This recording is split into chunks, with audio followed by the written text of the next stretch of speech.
एक इंसान की पूरी जिंदगी अगर 2 शब्दों में समाहित की जाए तो वो 2 शब्द होंगे सुख और दुख। ये सुख और दुख मिलकर ऐसा एक चक्र बनाते हैं, एक ऐसा गोला, एक ऐसा पहिया बनाते हैं कि इंसान जिंदगी भर उस पहिए में गोल गोल घूमता रहता है और उस गोले में चलते चलते कभी वो दुख को पार करके सुख के दहलीज पर पहुंच जाता है। लेकिन उसे उस वक्त ये नहीं पता होता कि ये सुख का गोला फिर से घूमकर दुख में लेकर आएगा और इसी चक्र में फंसकर आदमी का पूरा जीवन निकल जाता है। लेकिन अगर आप एक बार इस बात को समझ लेते हैं कि सुख और दुख एक ही गोले के 2 सिरे हैं, चाहे हम सुख से शुरुआत करें या फिर दुख से, आखिरकार हम दूसरे कोने में ही पहुंचेंगे। अगर ये बात हमारा मन स्वीकार कर लेता है तो ही इंसान इस चक्र से बाहर निकलने के बारे में सोच सकता है। और इससे बाहर निकलने का एकमात्र तरीका है ध्यान, क्योंकि सुख और दुख हमेशा अतीत से जुड़े हुए होते हैं और ध्यान हमें वर्तमान के आनंद से अभिभूत कराता है। आज की जो कहानी मैं आपको सुनाने वाला हूँ वो आपको अपने जीवन से सुख और दुख से बाहर निकलकर वर्तमान के आनंद का अभिभूत कराएगी। इससे पहले कि आप इस कहानी में खो जाएं, हमारे चैनल वैल्यू इंस्पायर्ड को सब्सक्राइब जरूर कर लें।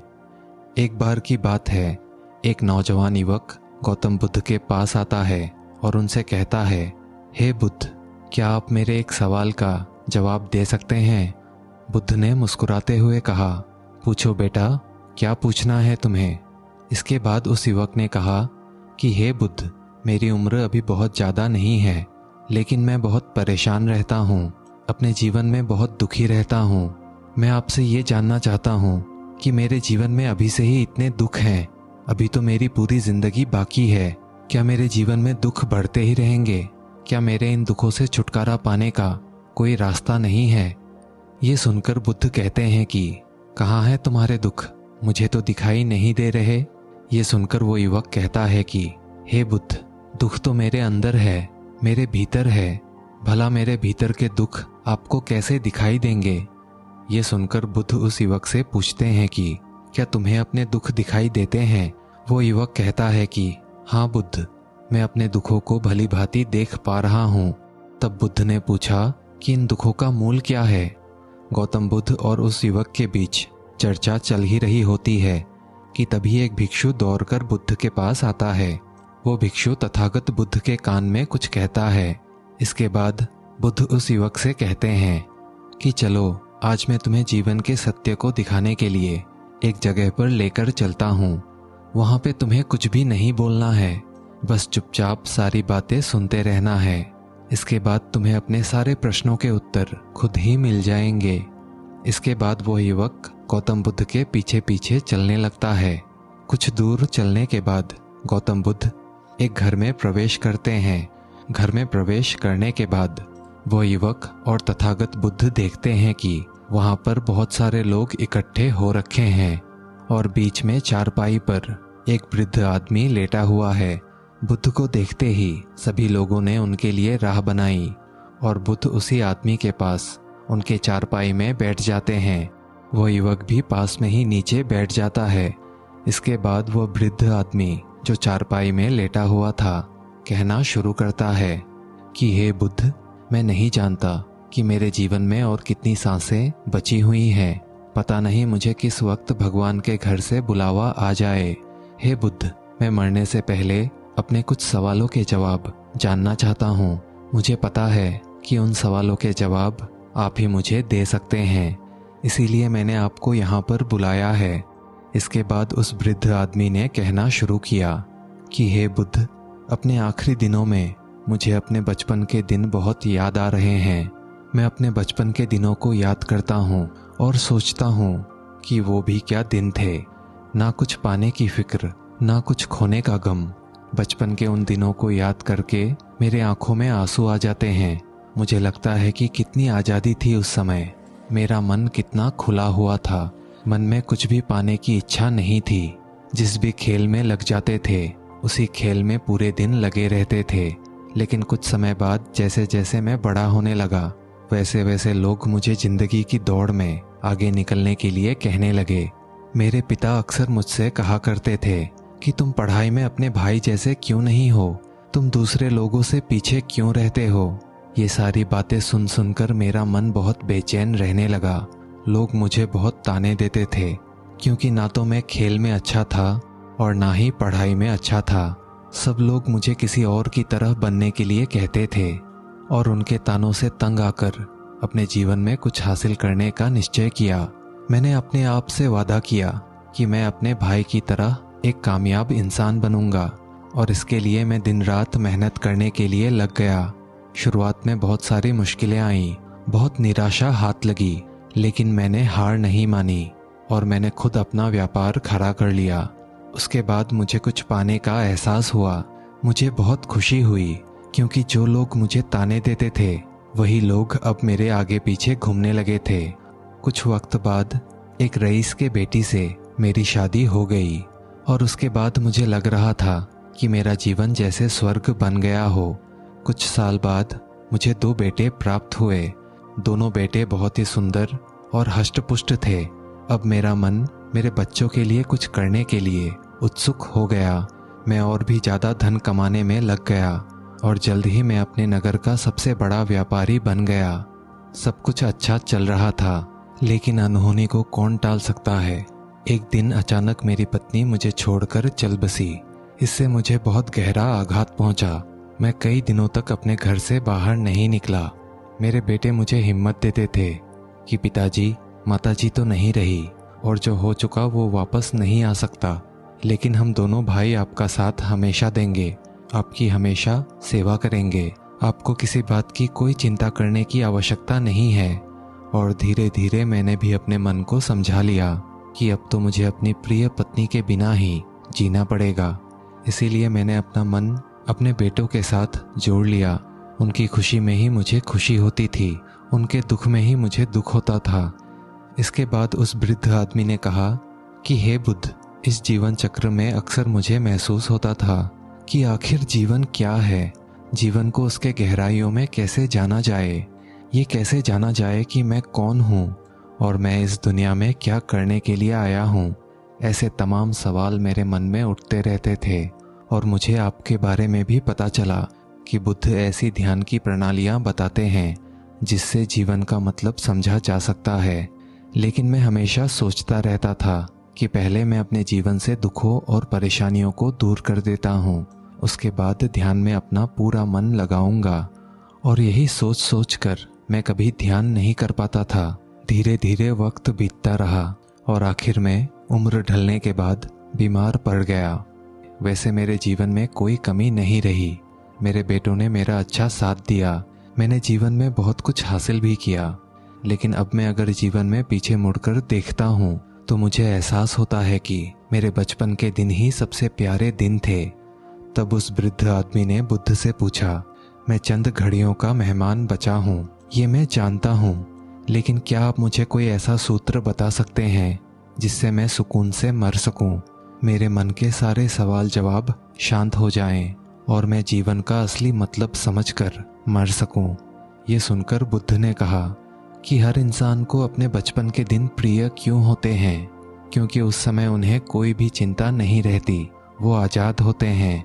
उसके मन में कोई लालसा नहीं होती, वो जिस काम में भी लग जाता है उसी में मग्न हो जाता है।